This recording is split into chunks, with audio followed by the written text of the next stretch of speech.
L'évangile de ce 33e dimanche du temps ordinaire renvoie à un évangile que nous connaissons bien. C'est celui des talents que nous utilisons souvent pour montrer que chacun de nous avons des richesses, des talents qu'il faut faire fructifier. Et quand nous regardons les trois lectures de ce dimanche et même le psaume, nous sommes invités à nous disposer selon la volonté de Dieu. En effet, dans la première lecture, il est question de la crainte du Seigneur. Seule la femme qui craint le Seigneur mérite sa louange. Et puis dans le psaume, heureux qui craint le Seigneur et marche en ses voies. Heureux es-tu à toi le bonheur. Voilà comment sera béni l'homme qui craint le Seigneur. Le Seigneur te bénisse. Tu verras le bonheur de Jérusalem tous les jours de ta vie.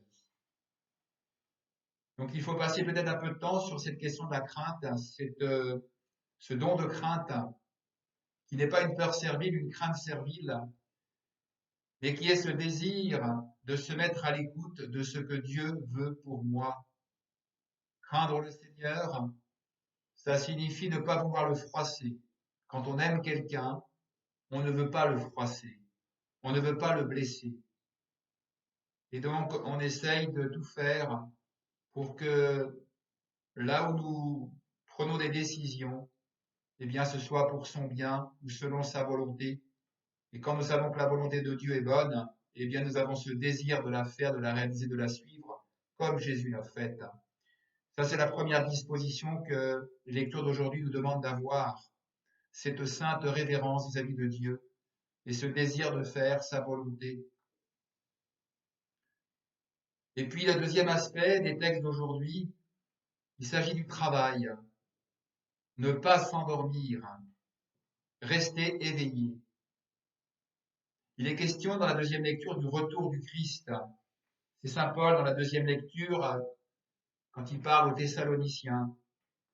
Pour ce qui est des temps et des moments de la venue du Seigneur, vous n'avez pas besoin, frères, que je vous en parle dans ma lettre. Vous savez très bien que le jour du Seigneur vient comme un voleur. Ne restez pas endormis, mais soyons vigilants et restons sobres. Donc si la première chose qui nous est demandée, c'est la crainte, eh bien la seconde nous donne le but, nous donne le pourquoi. C'est pour cette rencontre avec le Christ. Ça nous est promis. Oui, nous rencontrerons Jésus à la fin de notre vie, à son retour, et puis quand il nous appellera. Et il faut se préparer pour cela. Comment se préparer? Eh bien, il y a une injonction très forte, justement par la parabole des talents, mais également dans la première lecture, pour le travail. Voyons voir de quoi s'agit-il quand il parle du travail. Dans le livre des Proverbes, le travail est mis en évidence. Cette épouse, cette femme parfaite, qui la trouvera? Elle est précieuse, plus que les perles. Son mari lui fait confiance, elle fait son bonheur et non pas sa ruine. Ses mains travaillent volontiers.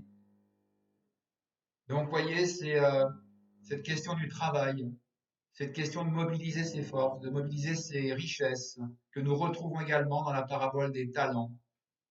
On voit que le maître peut être dur. Il est élogieux pour celui qui a fait fructifier ses talents. Celui qui avait reçu 5 talents s'approcha, présenta 5 autres talents et dit, Seigneur, tu m'as confié 5 talents, voilà j'en ai gagné 5 autres. Son maître lui déclara, très bien, serviteur bon et fidèle, tu as été fidèle pour peu de choses, je t'en confierai beaucoup. Entre dans la joie du Seigneur.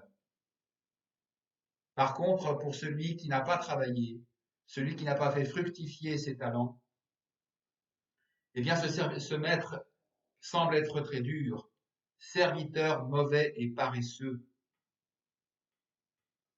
Quant à ce serviteur bon à rien, jetez-le dans les ténèbres, là il y aura des pleurs et des grincements dedans.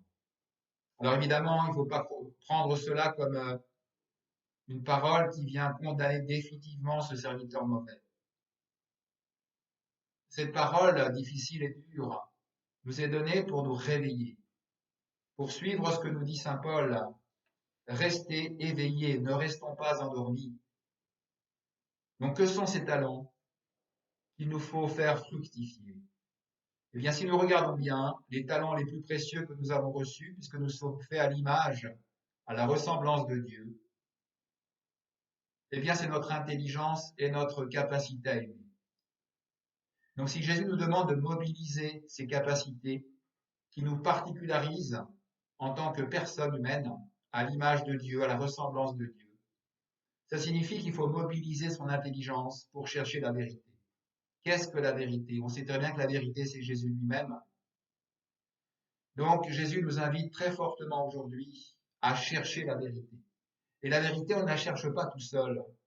Pourquoi c'est très important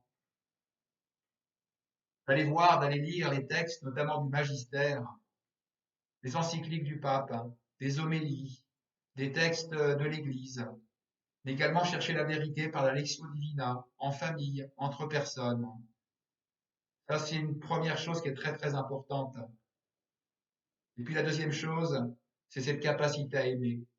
Comme cette femme dans la première lecture, qui mérite des louanges parce que ses doigts souffrent en faveur du pauvre.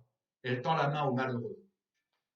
Et donc, c'est d'être au service du bien commun, au service du bien personnel, sortir de soi, vivre pour quelqu'un d'autre que soi. Nous faut demander cette grâce aujourd'hui, dans ce 33e dimanche, de nous mettre à l'école du Christ, demander le don de crainte pour être à l'unisson, en harmonie avec la volonté de Dieu sur chacun de nous, et surtout mobiliser chacune de nos richesses pour qu'en les mobilisant, elles fructifient. C'est ainsi que nous pourrons offrir à Jésus le fruit de notre travail dans notre pèlerinage terrestre. Amen.